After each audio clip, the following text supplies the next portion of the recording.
Ready start. समस्याएं हर किसी के जीवन में आती हैं।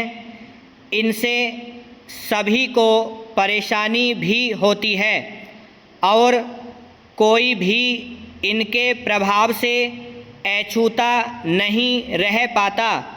प्रायः समस्याओं की शुरुआत छोटे रूप में होती है, लेकिन उन्हें अनदेखा करने पर वो अपना बड़ा रूप लेने लगती है।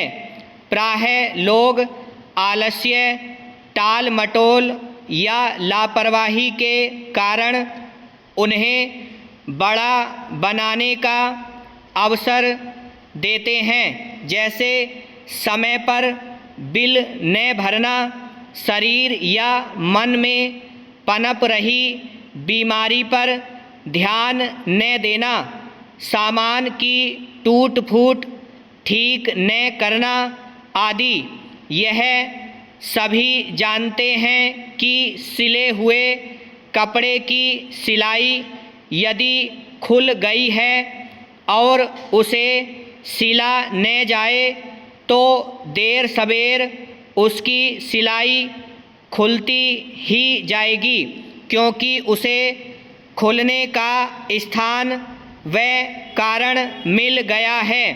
ठीक उसी तरह हमारे जीवन में भी समस्याएं छोटे रूप में प्रवेश करती हैं, लेकिन सही समय पर उन पर ध्यान न देने से उन्हें बिगड़ने का समय मिल जाता है और फिर वो एक विकराल रूप में हमारे सम्मुख प्रकट हो जाती हैं।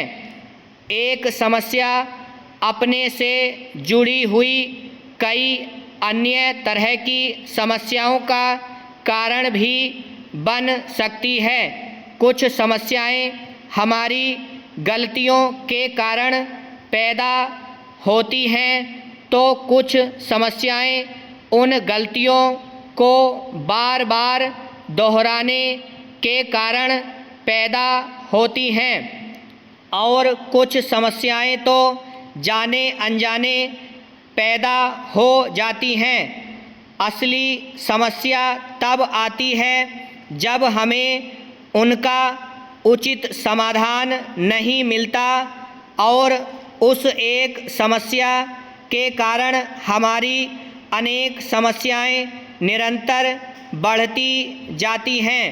अपनी समस्याओं को नियंत्रित करने के लिए जब हम अपनी गलतियों को सुधारना चाहते हैं, तब उसमें भी हमें समय लगता है, क्योंकि कई बार गलतियां सुधारने के बावजूद परिस्थितियां नहीं संभलती।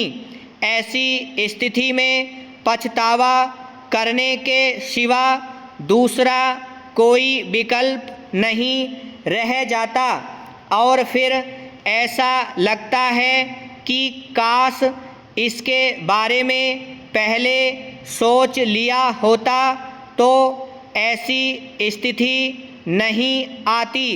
मनोवैज्ञानिकों के अनुसार व्यक्ति जब तनाव में होता है तब उस दौरान वह स्वयं पर नियंत्रण खोने लगता है।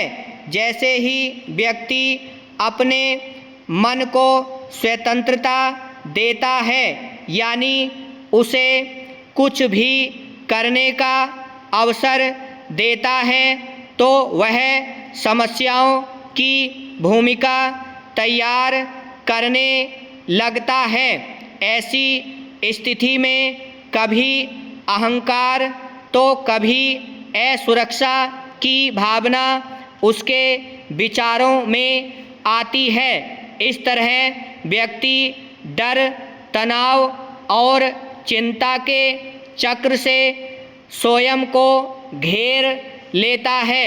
लेखक और शिक्षाविद चार्ल्स आर स्विंडन के अनुसार जीवन में चिंताओं का वास्तविक कारण तो 10% ही होता है।